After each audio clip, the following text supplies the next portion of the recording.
সুন্দরী রূপসী বউ ঘরে থাকতে এমএলএ সাহেব কেন এত বড় অন্যায় কাজ করছে সেটাই আমি বুঝতে পারছি না। এগুলো সহ্য করাও কঠিন ব্যাপার।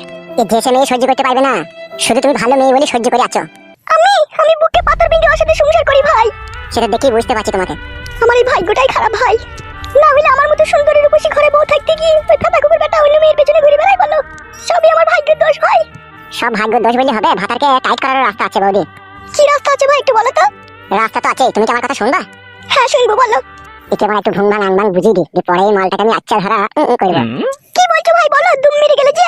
বলছি বইমে হাত ধরলে তো আর সোজা আঙুলে তার ঘি ওঠে না, ঘি বাই করতে গেলে কিন্তু আঙুলটাকে বেঁকাইতে হয়, তোমাকে কিন্তু আঙুলটাকে বেঁকাইতে হবে। আমি আঙুল দেখাবো, বলো কি করতে হবে? যেহেতু তোমাকে তো করতে হবে, না করে তার উপায় নাই, নাহলে তোমার এইসব ঘর বাড়ি সৌন্দর্য সংসার ভেসে যাবে বানের জলে। তুমি বলো ভাই, বলো, আমি সব করতে পারবো, বলো।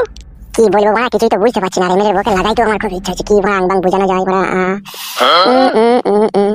বলো ভাই, বলো। বলছি রে বড়া, দাঁড়া একটু ভাত দেবে না। কি হলো ভাই, বলো। বলছি বৌদি, একটা সাধু আমাদের পাশের গ্রামে একটা আম বাগানের ভিতরে বসে বসে 12 বছর তপস্যা করছে। তা কি হবে তাহলে? আমি বলতে চাইছি ওই সাধুটাকে গিয়ে সব কথা বলবো, তোমার কথা তোমার স্বামীর কথা, যে আমি সাধু বাবার কাছে একটু তাবিজ পড়া মাদুলি নেবো, আর সেই মাদুলি আর তাবিজ পড়া এনে তোমাকে দেবো। তারপরে সেই মাদুলি আর তাবিজ পড়া তুমি তোমার স্বামীর গায়ে ঠেকিয়ে দেবে, তাহলে তোমার স্বামী বশ হয়ে যাবে, তোমার কথাই শুনবে, তুমি যা বলবা তাই হবে। সেটা কি করে সম্ভব ভাই? সাধু বাবা 12 বছর তপস্যা করছে, এমনি এমনি অসম্ভবকে সম্ভব করাটাই হচ্ছে সাধু বাবার কাজ। তো সেইটাই করো ভাই, নইলে আমার সুখের সংসারে দুঃখের আগুন লেগে যাবে ভাই। আমাকে মাদুলি আর তাবিজ পড়া এনে দাও ভাই। তাবিজ পড়া মাদুলি তোকে এনে দেবোই, তোকে লাগানোর জন্য। তো স্বামী গুদমারানি ভাই যা মাই দিয়েছে আমাকে, আমার এখনো গায়ে হাতে ব্যথা করছে। তুমি মাঝে মাঝে এমন চিন্তা করছো কেন বলো দেখি ভাই? কথা হচ্ছে বৌদি, মানুষের তো এই দুনিয়াতে উপকার করা নাই, উপকার করলে পরে আবার আছিলা বাস তোমায় পড়া আমাকে ঢুকিয়ে দেয় মানুষে। সেই জন্য আমার একটু চিন্তা হচ্ছে, আমি যদি তোমার এত বড় একটা উপকার করবো, তুমি তোমার পরে যদি কাউকে বলে দাও তোমার স্বামীকে, তাহলে তো আমার তো কল্লা কি আলাদা করে দেবে তোমার স্বামী।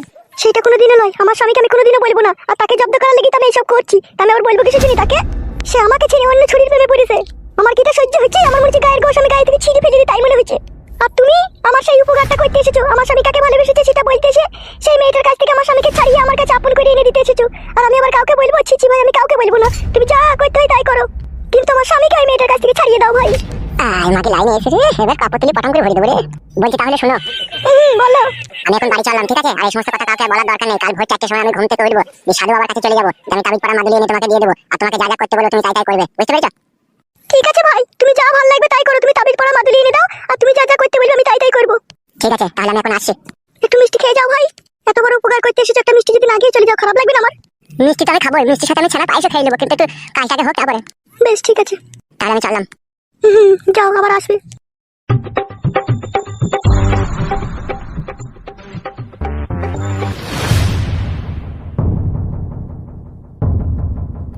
তুই কোথায় গিয়েছিলি? আগে তুমি বলো তো মা, ওই ছেলেটা আমাদের বাড়ি কেন এসেছিল? কেন বলতো? না মা, ওই ছেলেটাকে আমি চিনি, সেই জন্য বলছি। কি বলছিস তুই? তুই কি করে চিনলি ওই ছেলেটাকে? আমি যাকে ভালোবাসতাম তারই বন্ধু। হ্যাঁ, তা কি হয়েছে কি? তাই বলছি মা, কি আবার হবে, সবকিছু